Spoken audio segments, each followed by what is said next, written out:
Ya, Assalamualaikum warahmatullahi wabarakatuh. Waalaikumsalam warahmatullahi wabarakatuh. Kita mulai aja ya. Udah berapa orang? Udah berapa orang? 17 ya. Baik, silakan kalau ada pertanyaan. Mita udah dipelajari bahannya? Sudah, Pak. Ya. Apa tuh? Psikologi sosial apa tuh? Pak Dita atau Mita, Pak? Mita, Mita. Oh, Mita Mita. Arianti, Iya, Pak. kelompok satu. Maaf, Pak. Berdasarkan video yang di YouTube, di sana dijelaskan bahwa ada tiga teori yang menyatakan mengenai pengertian psikologi sosial. Yang pertama itu ada David Gemeyer. Beliau mengemukakan bahwa di dalam bukunya tersebut, David Gemeyer mengatakan bahwa psikologi sosial adalah ilmu yang mempelajari bagaimana orang lain memikirkan orang lain dan sebaliknya, orang lain memikirkan dirinya sendiri dan bagaimana orang lain mempengaruhi orang lain, sebaliknya, bagaimana orang lain mempengaruhi dirinya. Kemudian bagaimana seseorang berhubungan dengan orang lain dan juga bagaimana orang lain berhubungan dengan dirinya. Kemudian pengertian sosiologi menurut Mikhail Ahok, psikologi sosial adalah ilmu yang menyelidiki bagaimana pikiran-pikiran, perasaan-perasaan, dan perilaku-perilaku individu yang dipengaruhi oleh tindakan aktual, dan juga imajinasi. Kemudian pengertian psikologi sosial menurut William D. Crano dan Lawrence Messi. Psikologi sosial berusaha untuk mengungkapkan lingkungan dan kekuatan-kekuatan interpersonal dan lingkungan yang mempengaruhi tingkah laku. Terus, Psikologi sosial ini juga mempelajari sikap-sikap sosial, keyakinan-keyakinan sosial, kemudian juga bagaimana orang lain mempengaruhi kita dan kita mempengaruhi orang lain. Di dalam interaksi sosial, kita juga bisa melihat bahwa yang terjadi bukan hanya imitasi, tetapi juga setiap hari kita lihat di media massa bagaimana tokoh-tokoh tersebut berupaya untuk mempengaruhi kita. Dan karena satu arah, misalnya televisi, tapi jika di media sosial pengaruh-pengaruh itu juga bisa kita balas dengan pengaruh-pengaruh, misalnya memberikan komentar, sehingga terjadi upaya mempengaruhi pikiran masing-masing. Sudah, Pak? udah. Ini saya takut salah setting nih. Kalau settingnya 1 jam langsung mati deh. Ya, jadi kurang 55-nya. Ya baik. Eh, jadi ada 3 pendapatnya. Pendapat mana yang kamu kurang paham? Ya.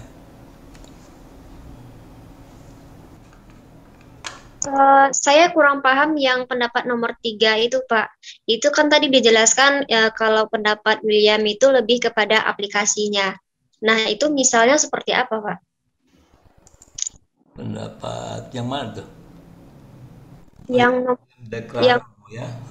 Coba bacakan itu. eh, menurut William De Crano dan Laurensi Amese.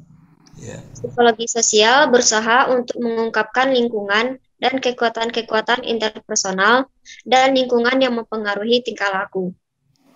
Ya, jadi pada William ini lebih spesifik ya. Jadi yang dia lihat itu pada tingkat personal. Tingkat personal itu artinya orang perorangan ya. Dan kekuatan-kekuatan lingkungan apa saja yang mempengaruhi ini. Lingkungan ini dalam artian orang lain ya. Lingkungan seperti apa ya. Jadi dia lebih spesifik. Kalau yang lain itu pada tingkat individual ya, pada tingkat individual, nah, masih berkaitan dengan orang lain ya. Tapi kalau kita lihat misalnya pada Meyer ya, itu ada tiga tipe hubungan ya, tiga tipe pengaruh ya, mulai dari yang terakhir itu pengaruh ya, pengaruh terhadap pengaruh, kemudian pikiran, apalagi satu tadi ya, pada tingkat pikiran, pada tingkat aktualnya. Jadi saudara sekalian, prinsipnya pengaruh orang lain itu tidak hanya pada perilaku aktual, artinya dia hadir di depan Anda, enggak ya, tapi juga ketika Anda berpikir tentang orang itu berarti dia hadir ya. Jadi itu yang sifatnya pikiran. Jadi kalau Anda sedang diam sekarang ikut kuliah saya, kemudian mikirin orang lain, itu sebenarnya dipelajari oleh psikologi sosial juga ya, Mita ya. Itu Anda bisa aja mikirin si A mikirin si B ya, si B malah mikirin Anda ya. Nah itu namanya tiga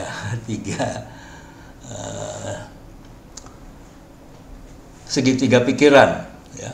Mita mikirin Hijarani mikirin Latifah mikirin Mita ya, itu bisa aja. Atau memang hadir di depan Anda Mitanya ya, bisa saja seperti itu. Ya baik, silakan kalau ada pertanyaan lain. Vidila, udah ditonton videonya? Anjani ya, video Anjani. Saya mau nanya. Ya, silakan. Tadi kan saya udah nonton videonya Pak ya. Terus ada poin kedua menurut David Mayor, kalau psikologi sosial adalah ilmu yang mempelajari bagaimana seseorang dapat mempengaruhi orang lain dan orang lain dapat mempengaruhi dirinya sendiri. Jadi saya mau nanya, gimana cara kita atau langkah kita untuk dapat mempengaruhi pikiran seseorang yang psikologisnya terganggu sehingga memilih untuk menyakiti dirinya sendiri secara terus-menerus? Jadi pengaruh-pengaruh pertama itu bisa kita lihat dalam bentuk aktual ya. Siapa tadi nanya? Saya Pak. Made ya? Iya. Jadi misalnya Anda mau ke kampus, diajak teman Anda ya, makan siang dulu ya, makan siang dulu di mana tuh, di Margo ya. Anda nggak suka tapi Anda nggak bisa nolak, jadi nggak mampu say no itu juga menunjukkan bahwa orang itu mempengaruhi Anda. Jelas Made ya? Iya Pak. Jadi ketika Anda bilang, saya nggak enak Pak, soalnya dia baik sama saya, nah gitu. Karena itu saya nggak bisa ikut kuliah karena diajak ke Margo makan dulu. Itu berarti teman Anda punya pengaruh terhadap diri Anda, ya. Itu pengaruh yang kelihatan banget. Jadi ketika Anda merasa berat mengatakan tidak pada seseorang, berarti dia punya pengaruh. Nah, pengaruh ini karena apa? Karena pernah dia berbuat baik sama Anda, ya. Jadi kalau Anda tadi tanyanya apa? Supaya bisa mempengaruhi orang. Iya. Kalau Anda ingin mempengaruhi orang secara positif, dia berbuat baik pada orang itu ya. Jadi dia, kalau Anda bilang iya atau apa, dia nggak berani juga bilang tidak ya. Itu. Jadi pengaruh pertama itu ditimbulkan oleh orang itu sendiri, ya, dari perbuatannya. Ya. Jadi perbuatan kita itu bisa mempengaruhi pikiran orang, ya. Yang kedua, dari bentuk hubungannya, ya. Misalnya kamu dengan adik, ya, jadi itu dari segi status, ya, itu juga bisa mempengaruhi orang. Jadi kalau kamu ingin mempengaruhi orang terus-menerus, ya statusmu harus dinaikin, ya. Statusmu dinaikin, kemudian berbuat baik, menjadi contoh, ya, sehingga orang akan sulit menolak kalau Anda menginginkan sesuatu, ya. Itu pengaruh-pengaruh, salah satu bentuk pengaruh, ya, bagaimana mempengaruhi orang. Jadi bukan dengan langsung mempengaruhi pikirannya ya. Nah, kalau langsung dengan pikiran itu lewat karya ya, lewat pikiran. Jadi pikiran juga bisa dipengaruhi lewat berbagai macam bentuk ya. Jelas Made ya. Jelas, makasih Pak. Ya. Jadi bukan simsalabim ya. Itu. Tapi ada juga bentuk imitasi ya. Pakaianmu kayak apa tuh, Made? Pakaian sehari-hari Pak. Pernah nonton iklan? Ya. Pernah. Ya. Misalnya kamu pulang, wah bagus nih ya, mau beli ini ya, kamu harus tahu bahwa Anda sudah terpengaruh oleh tontonan ya, bisa dari film, dari macam-macam ya. Bacaan, film, rumah tangga, semua yang kamu tiru itu adalah hasil pengaruh dari orang-orang itu ya.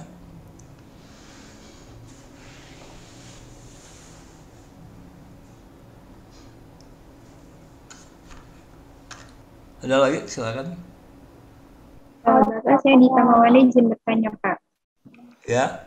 Tadi yang sempat juga sama kayak Made, dia teorinya sama kayak David Mayer itu kan bahwa bagaimana orang lain bisa mempengaruhi orang lain. Ya. Nah, tapi kalau misalnya Pak di sisi kan kebanyakan yang kita tahu tuh kadang dalam seseorang misalnya cowok, laki-laki dan perempuan gitu berhubungan ya Pak. Mereka menjalani seperti pacaran gitu. Nah, si cowoknya ini bisa nih Pak mempengaruhi si cewek ini untuk bisa menyukai gitu dan akhirnya percaya. Tapi kenapa ketika misalnya Pak laki-laki itu berselingkuh, si perempuannya ini tuh masih bisa mempercayai si laki-laki, tapi laki-laki ketika sudah meninggalkan si perempuan ini gitu untuk bisa maksudnya dia memilih orang yang baru gitu. Itu segampang itu Pak, maksudnya semudah itu dia nggak bisa terpengaruh gitu sama si perempuan ini yang benar-benar tulus gitu sama dia. Itu permasalahannya itu apa perbedaan dari sifat laki-laki dan perempuan atau bagaimana Pak? Ya, jadi kenapa orang mau main sama kamu?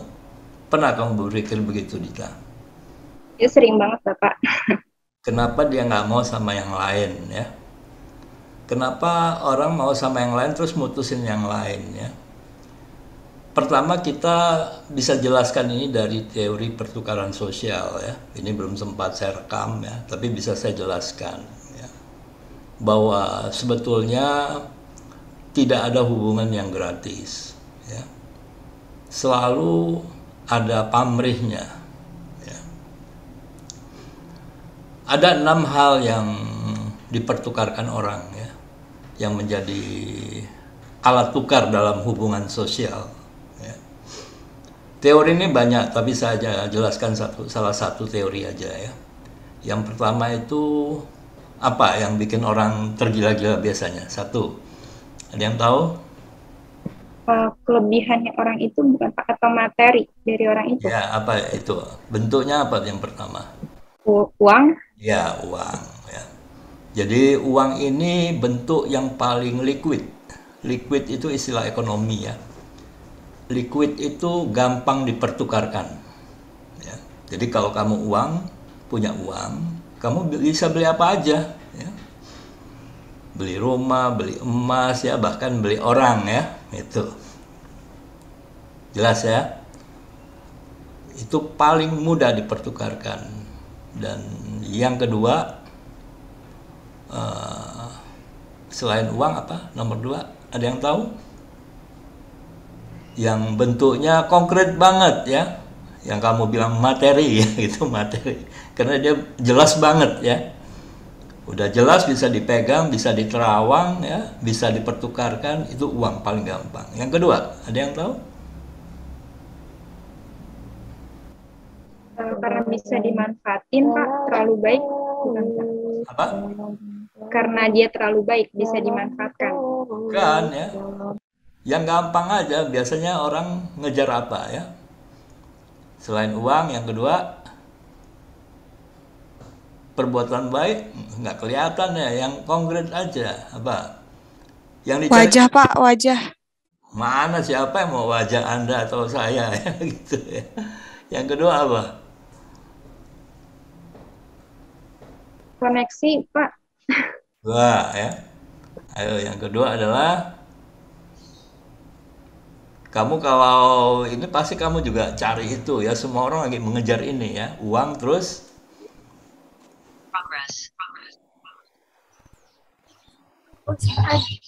ya. Kekuasaan, Pak. Itu nomor berapa ya? Yang kedua ini ya. Sering jadi pertikaian ya. Ini tiap hari orang bertikai soal ini. Selain uang apa? Harta, Pak. Minyak, Pak. Minyak. Kita termasuk gak sih, Pak? Ya harta ya, barang ya. Itu barang ya. Barang yang paling berharga apa? Hati, Pak. Mana dia mau? Barang paling berharga apa, saudara sekalian?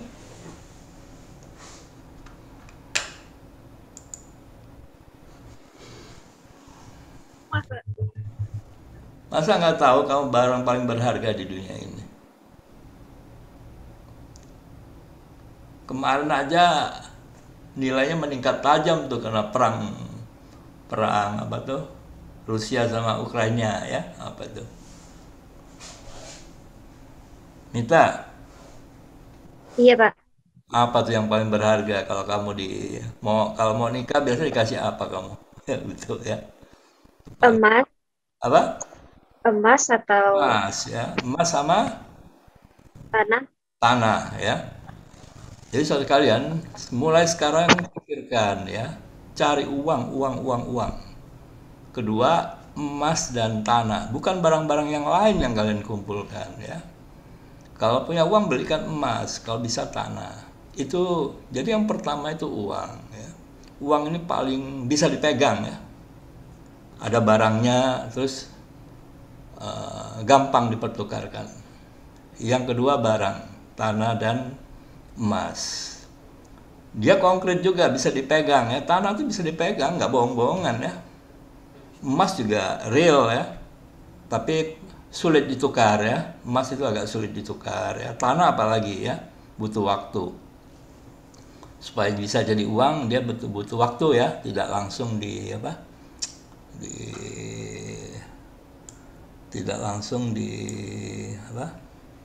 bisa diperoleh uangnya ya. Jadi kalau jual tanah itu lebih lama. Yang ketiga, ada yang tahu?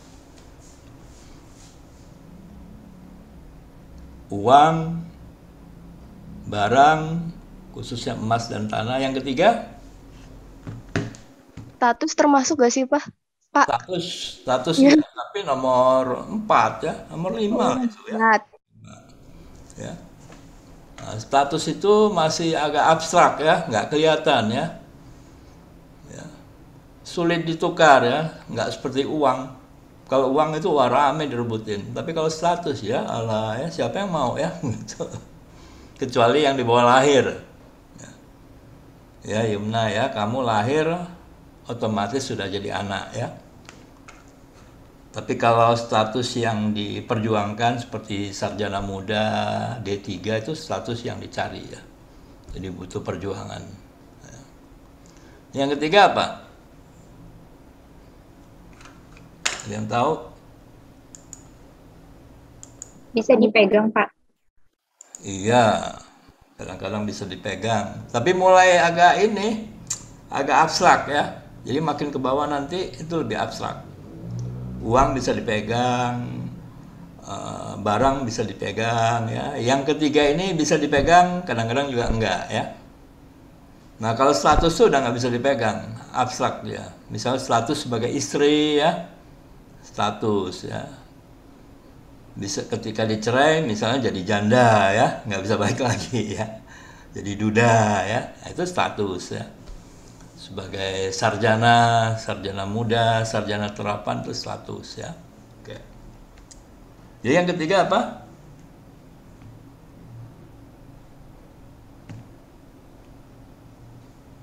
Yang ketiga itu informasi ya, pengetahuan ya. Jadi informasi atau pengetahuan. Ilmu ya. Seperti yang saya sampaikan hari ini, kuliah ini adalah informasi ya. Itu. Yang keempat baru status, ya. Yang kelima lebih abstrak lagi, ya, pelayanan atau service, ya, service. Yang keempat service, ya, yang kelima status, yang keenam ada yang tahu? Nah, ini yang paling absurd, ya, sulit ditukar. Cinta, Pak. Nah, cinta, ya, Anda pasti nggak mau tuh, ya, kalau ditukar, ya. Jadi kalau Anda udah senang sama seseorang, ditukar orangnya nggak mau nggak? Enggak, Pak.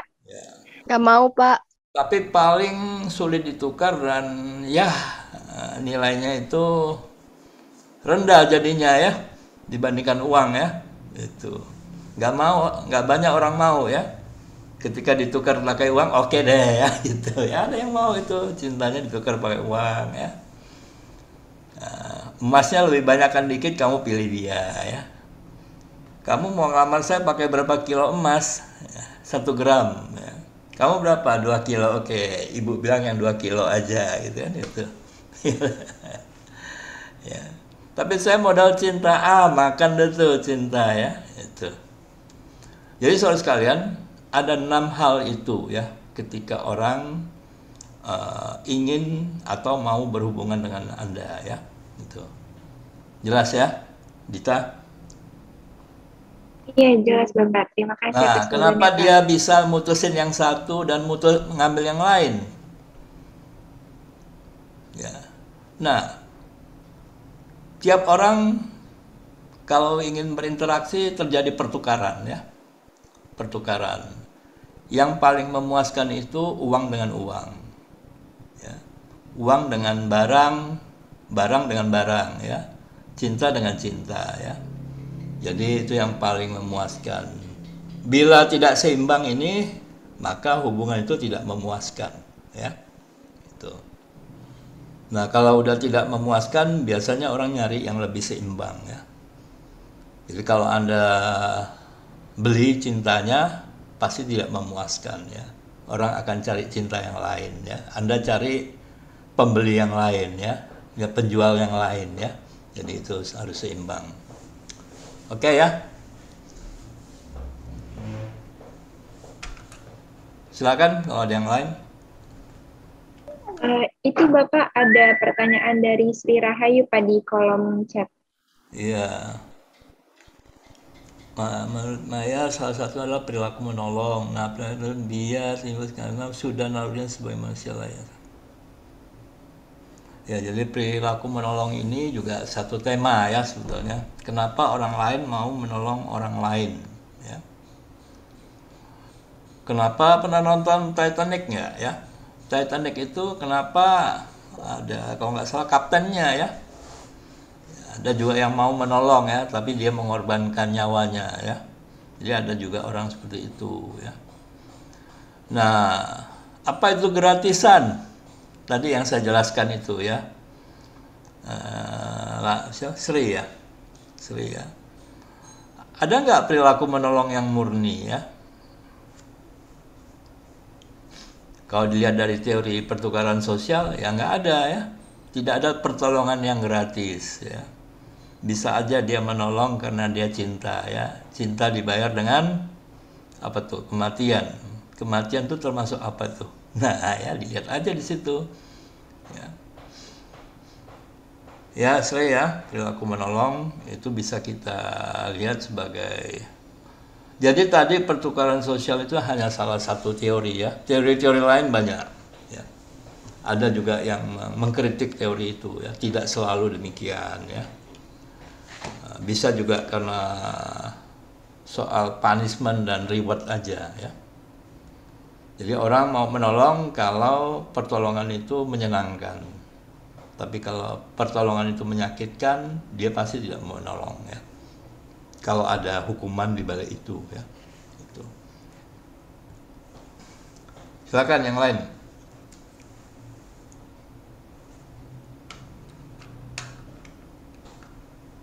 Andini, ada nggak Andini?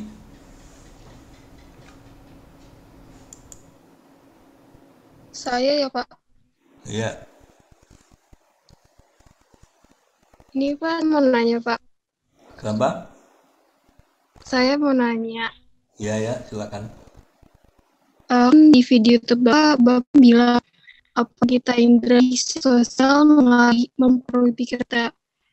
Apa? Tapi tadi Bapak juga bilang pikiran kita itu bisa terpengaruh dengan kita hanya memikirkan orang tersebut tanpa melihatnya. Iya. Jadi memikirkan tanpa melihat itu termasuk yang diinderai juga ya Pak? Itu perilaku tertutup ya. Jadi memikirkan itu tidak termasuk yang diinderai ya. Tapi kita bisa merasakan pengaruh orang itu di dalam pikiran kita ya. Misalnya dalam satu hari ini siapa yang Anda pikirkan? Berarti Anda sudah dipengaruhi oleh orang itu ya. Pagi bangun Anda mikirin dia, siang kepikiran lagi, sore kepikiran lagi ya. Berarti Anda sudah dipengaruhi oleh orang itu ya. Jadi orang itu hebat ya, bisa membuat Anda berpikir tentang dia, bahkan bertahun-tahun mungkin ya. Hilang sebulan, muncul lagi di bulan kedua ya. Hilang lagi, muncul lagi, nggak habis-habis ya. Orang bilang apa? Gagal move on ya. itu pengaruh orang terhadap kita bisa panjang banget ya. Orang tua bisa aja udah meninggal ya, tapi dia selalu muncul dalam pikiran kita ya, setahun, 2 tahun ya, itu berarti dia masih hidup ya. Jadi walaupun ayah, ibu udah meninggal, kalau Anda masih mikirin dia, berarti dia masih hidup di dalam diri Anda ya. Atau tiap-tiap mau lebaran ya, semua ke kuburan, ziarah, itu berarti menghidupkan dia kembali ya. Jadi psikologi sosial melihat seperti itu ya. Nah, kalau Anda sudah tidak lagi dipikirkan orang, berarti Anda sudah mati ya. Dan itu menyakitkan ya. Misalnya Anda ketemu teman Anda, siapa nih? Saya udah lupa ya, siapa ya? Berarti Anda udah mati itu ya. Secara sosial mati. Nggak ada lagi yang WA Anda ya. Cuman 335 ya. Atau berapa tuh? 330 berapa ya? Promo ya, promo. Ya gitu ya. Andini. Iya Pak, terima kasih Pak. Bapak, saya ditemani izin bertanya lagi, Pak. Ya. Kalau misalnya ini kan kita sering ya Pak, kalau misalnya kayak remaja-remaja gitu tuh biasanya sebutannya kayak moodian atau tiba-tiba tuh mood, tiba-tiba enggak. Sebenarnya tuh kita nggak tahu Pak, maksudnya tiba-tiba kayak marah, tiba-tiba kayak senang gitu. Kita nggak tahu tuh alasannya apa. Itu termasuk ini nggak sih Pak, ada pengaruh dari orang lain gitu Pak? Gimana sekali lagi, coba pengaruh apa? Perasaan Ya, jadi kadang kan kita senang nih Pak, maksudnya perasaannya senang gitu, tapi tiba-tiba kayak perasaannya kayak nggak mood ngapa-ngapain, nah padahal tuh kita nggak tahu gitu Pak, maksudnya alasan kita tuh kayak gitu tuh kenapa gitu. Nah itu ada ini nggak sih Pak, hubungannya gitu sama pengaruh dari orang lain atau lingkungan gitu Pak? Ya selalu ya, psikologi ini kan membahas pikiran ya, tapi banyak juga hal-hal yang belum dibahas psikologi, terutama mengenai perasaan ya. Psikologi emosi itu jarang dibahas orang ya, hanya beberapa ahli aja yang mempelajari mood ya, emosi ya. Kalau dia kepikiran tuh enak ya, kita tahu langsung ya. Tapi kalau feel, perasaan kok nggak nyaman, nggak apa, nah itu biasanya kita sulit nih, objeknya apa. Tapi kita bisa pahami misalnya lewat psikoanalisis. Ya, psikoanalisis itu bahan kita yang keempat ya, mengenai paham-paham dalam psikologi nanti. Ya. Bahwa masa lalu ya, kejadian-kejadian masa lalu itu kadang-kadang udah samar ya, kita udah nggak ingat lagi, tapi dia mempengaruhi bawah sadar kita ya, dia mempengaruhi pikiran dan perasaan kita. Jadi semua peristiwa yang sudah lalu itu tidak hilang begitu saja, tapi dia menjadi energi. Energi ini bisa positif, bisa negatif ya. Energi-energi negatif yang tidak tersalurkan, yang tidak menjadi mimpi, yang tidak menjadi karya, yang tidak menjadi kanalisasi namanya ya, itu akan mengganggu perilaku kita, mempengaruhi pikiran dan perasaan kita. Nah itu yang membuat kita kadang-kadang tidak nyaman ya. Dita ya, kita kadang-kadang nggak nyaman. Kenapa itu ya? Biasanya itu udah hilang, udah jadi samar. Karena itu untuk hal-hal yang berat semacam itu dipakailah apa yang disebut metode terapi ya, psikoanalisis ya, hipnosis ya. Jadi itu untuk mencari apa yang menjadi akar dari masalah di bawah sadar kita, ya Dita. Gitu. Jadi kalau udah parah banget, ya dipakai hipnotis ya. Tapi bukan hipnotis yang kayak apa tuh ya, yang pakai gendam ya, itu pakai jin ya. Ini metode ya, bisa dipelajari. Kamu juga bisa belajar itu ya, kalau mau belajar ya. Oke, baik Bapak. Ya. Udah jelas semua pengertian-pengertian itu. Ya, kalau enggak, silakan ditanya ya. Untuk psikologi sosial ya.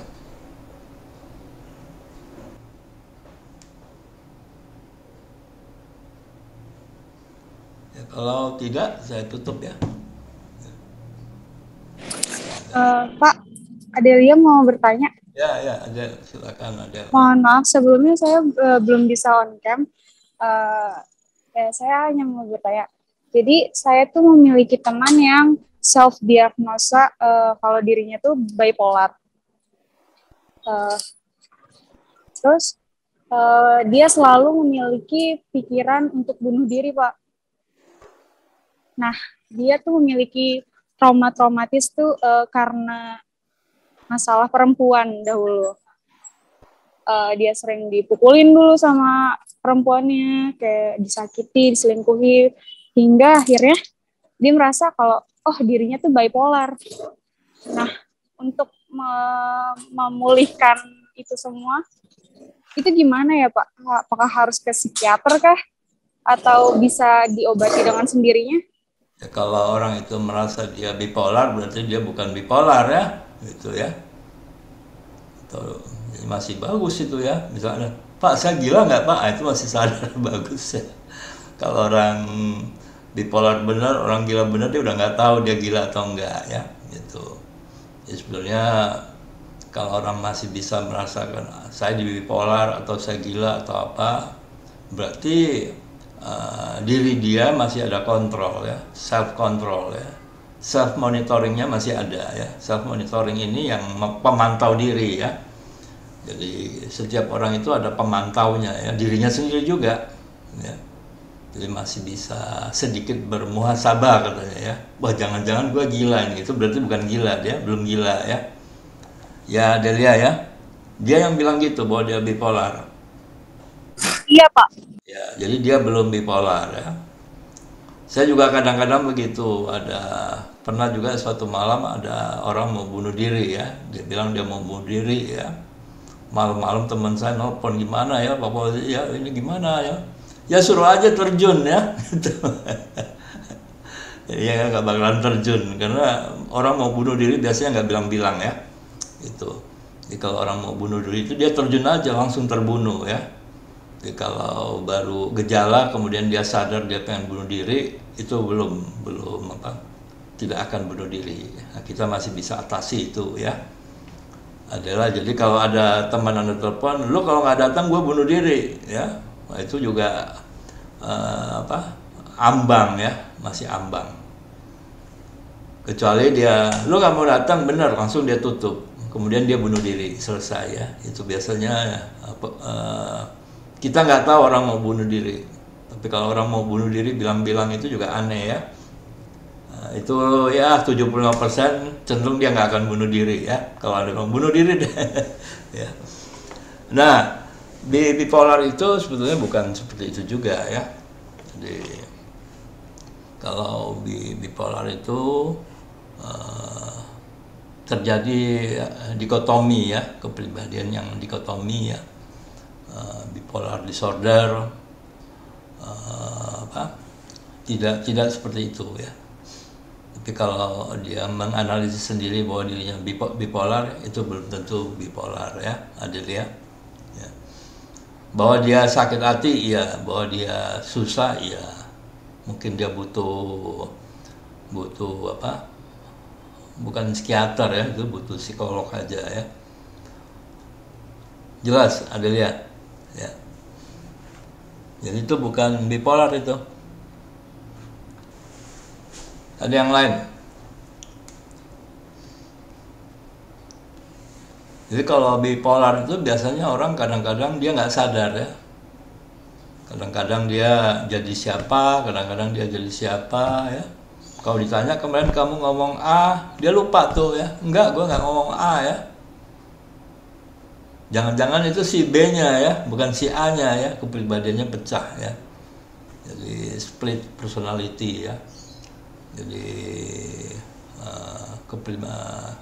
kepribadian ganda ya, itu biasa disebut bipolar. Tapi orang bisa pecah bukan hanya 1, 2 ya, bisa 3, 4, 5, 6, 7, 8 ya. Silakan baca bukunya ya. Novel ya, ceritanya itu bentuk novel ya. Judulnya kalau nggak salah itu Sibyl ya, Sibyl. Saya ketik Sibyl. Di Google mungkin masih banyak jual, bagus tuh dibaca ya. Gitu. Silakan yang lain. Ya baik, kalau nggak ada kita akhiri ya. Nggak ada pertanyaan. Bapak Pini Nola mau bertanya. Ya Pini, silakan Pini. Kan tadi di video Bapak ada pemikiran yang kehadiran orang lain tuh berdampak pada diri kita sendiri. Ya. Maka dari itu kan kita harus berhati-hati dalam memilih teman, apalagi untuk kayak bergaul atau jadi teman dekatnya. Nah, pertanyaannya, bagaimana sih Pak cara kita untuk tidak dengan mudahnya terpengaruh hal yang nggak baik dari mereka, tapi tuh kita masih berteman dan juga masih deket lah Pak, gitu Pak. Makasih Pak. Ya baik, jadi pertama itu selalu berhubungan dengan siapa saja sesuai porsinya ya. Jadi kalau misalnya berteman saja ya. Tapi kalau Anda berteman, pacaran itu paling sulit ya. Dalam iya, tapi nggak terikat ya. Kalau putus dampaknya jadi dalam ya. Jadi hubungan yang mendalam itu akan meninggalkan pengaruh yang mendalam ya.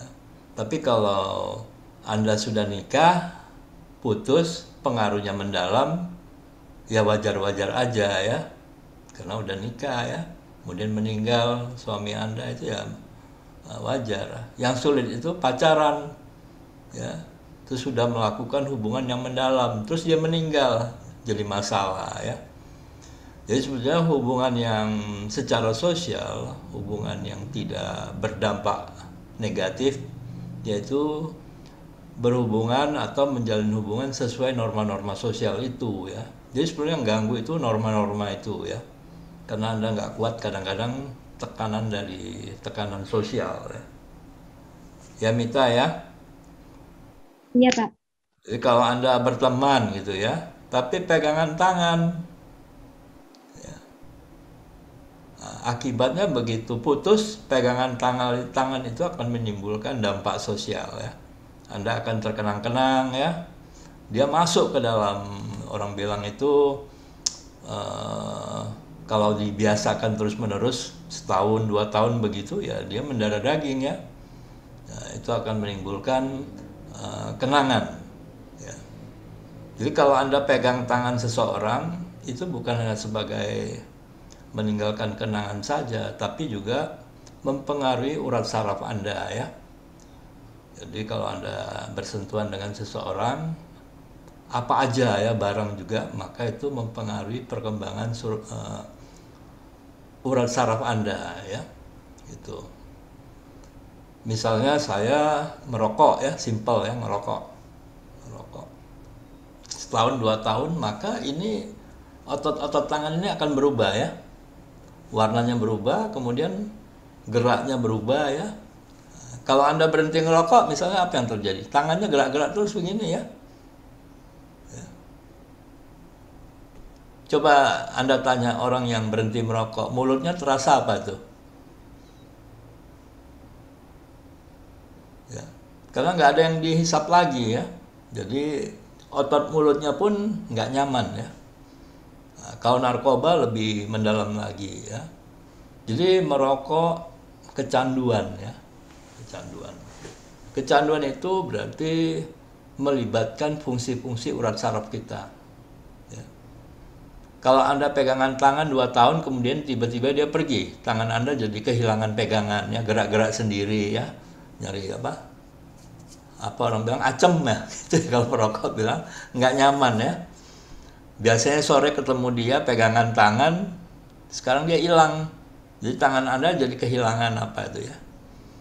Nah, pada saat pemulihan, otot-otot itu pemulihan, maka Anda merasakan tidak nyaman ya, Sri ya. Siapa tadi yang tanya? Sri. Vini tadi. Siapa?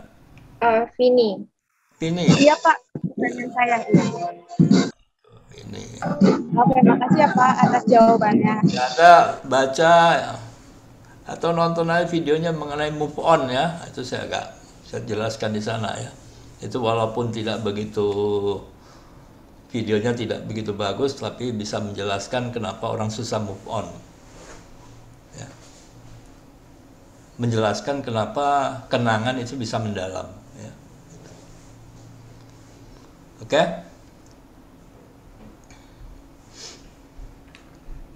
Sudah nggak ada?